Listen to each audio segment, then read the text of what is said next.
Pemirsa, ricuh unjuk rasa terjadi di Jenewa, Swiss. Pengunjuk rasa yang menentang penyelenggaraan konferensi tingkat tinggi G7 merusak gedung hingga membakar mobil.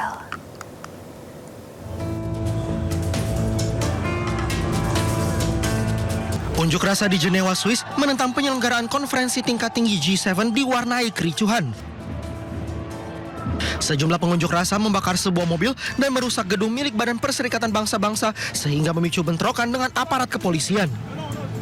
Sekitar 20.000 orang turun ke jalan menyampaikan protes menjelang KTT G7 yang akan berlangsung di Prancis, wilayah yang berada di dekat perbatasan Swiss. Unjuk rasa yang awalnya berlangsung damai dan kondusif berubah ketika sekelompok demonstran mulai bertindak anarkis dengan membakar mobil dan merusak gedung PBB di Jenewa. Polisi kemudian merespons dengan menembakkan gas air mata untuk membubarkan massa.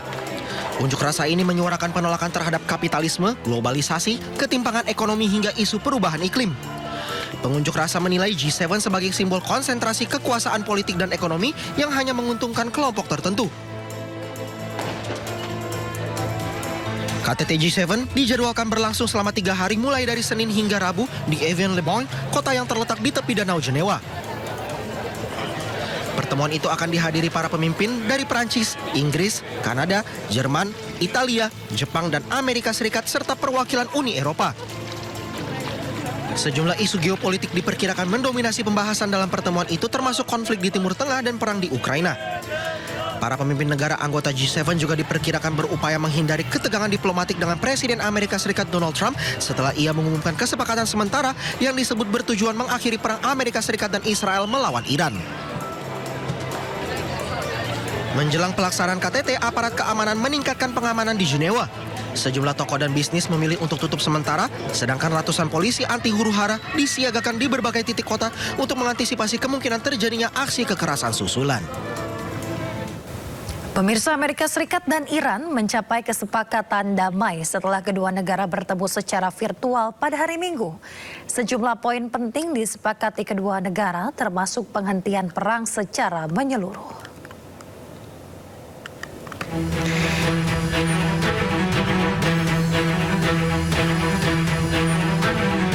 Amerika dan Iran telah sepakat berdamai meski baru bertemu secara virtual pada Minggu 14 Juni dan baru akan menandatangani kesepakatan pada Jumat 19 Juni di Swiss. Tercapainya kesepakatan dua negara ini ditandai dengan asap putih yang keluar dari Gedung Putih sebagai tradisi yang selalu dijaga di Gedung Putih. Beragam spekulasi menyebut ada upaya agar Iran dan Amerika tidak mencapai kesepakatan, termasuk spekulasi isu perbedaan pendapat di pemerintah Iran. Namun isu ini dibantah tegas oleh Presiden Iran. شورای امنیت نشستن و با قاطعیت با تمام اکثریت قاطع به اصطلاح حالا مسبب کردم الانم دارم گفتگو میکنن که ببینن چجوری هر چیزی هم که سلاح باشه رهبری نشون بده همه ما هم سپاه هم بسیج هم نمیدونم دولت همه ما اطاعت خواهیم کرد. Dikutip dari kantor berita Mer Iran, sejumlah poin telah disepakati di antaranya. Berakhirnya perang secara menyeluruh, pencabutan blokade Amerika di perairan Oman. Selat Hormuz dibuka, sanksi Iran ditangguhkan. Rencana rekonstruksi Iran senilai 300 miliar dolar Amerika. Pencairan aset Iran yang dibekukan sebesar 24 miliar dolar Amerika yang setengahnya dibayar di muka. Serta pembicaraan nuklir dalam 60 hari.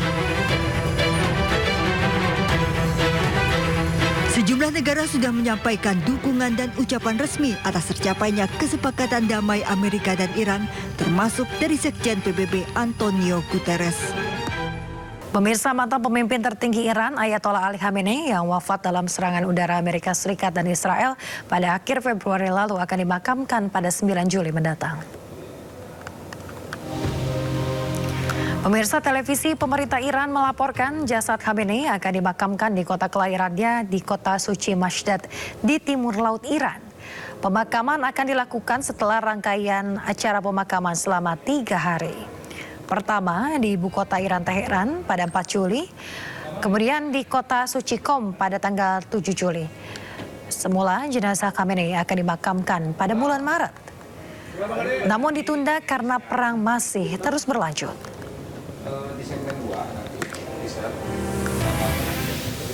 Pemirsa, konflik antara Hizbullah dan Israel di perbatasan Lebanon masih berlangsung.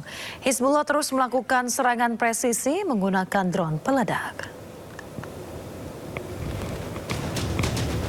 Pasukan Hizbullah merilis video serangan yang menargetkan militer Israel di perbatasan Lebanon. Hizbullah melakukan serangan presisi menggunakan drone peledak. Targetnya adalah markas pasukan militer Israel dan kendaraan lapis baja di Lebanon Selatan dan juga wilayah perbatasan utara. Serangan presisi Hizbullah dilaporkan telah memicu korban jiwa di pihak militer Israel dan juga kerusakan pada peralatan tempur mereka.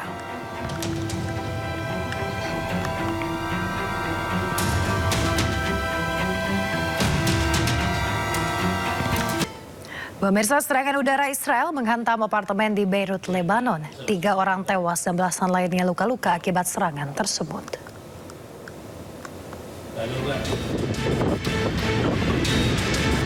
Sebuah apartemen hunian mengalami kerusakan akibat serangan udara Israel di daerah Goberi, pinggiran selatan Beirut. 3 orang tewas dan 15 lainnya luka-luka dalam serangan ini. Militer Israel berdalih menargetkan pusat komando Hizbullah di Beirut.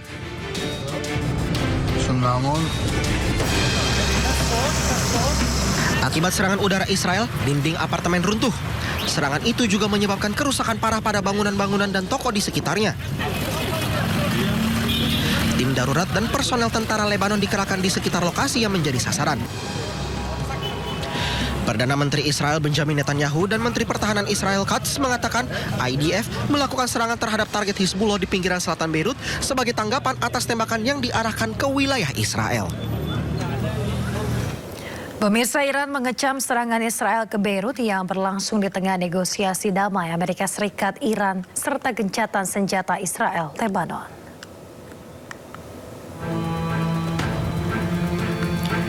Ketua Parlemen Iran sekaligus Kepala Negosiator Utama Iran menyebut serangan Israel ke Beirut menunjukkan Amerika Serikat tidak memiliki kemauan untuk melaksanakan komitmen terkait kesepakatan dengan Iran.